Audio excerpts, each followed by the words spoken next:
The wives of King Henry VIII.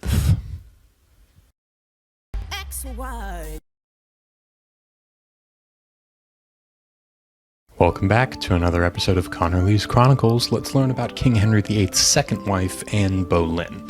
If you haven't seen part 1, go check it out. Anne and her sister Mary spent part of their childhood in the French court. Mary returned to England and had a brief affair with Henry, classic, but it turns out that Henry was really smitten with Anne. Anne is known for being cunning, strong, and particularly beautiful. She refused the king's advances, deciding she didn't want to be just another of Henry's affairs.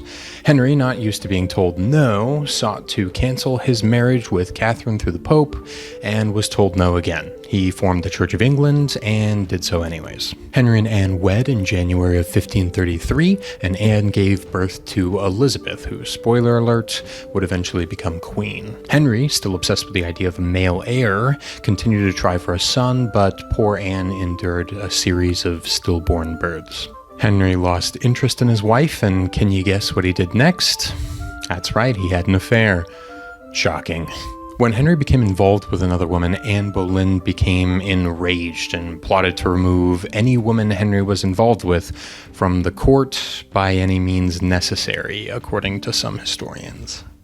Henry, desperate to end his marriage and move on to the next woman, accused Anne of cheating, which was, 1, very rich coming from him, and 2, technically treason against the king, if she had actually done so, which most historians believe is unlikely. King Henry VIII ordered Anne to the chopping block, and her head was removed by a master French swordsman on May 15th, 1536. He was kind enough to make sure she didn't hear it coming.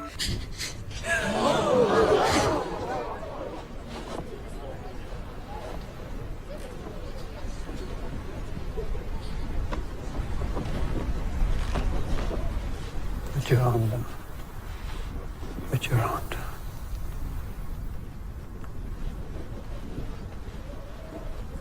Apportez l'épée.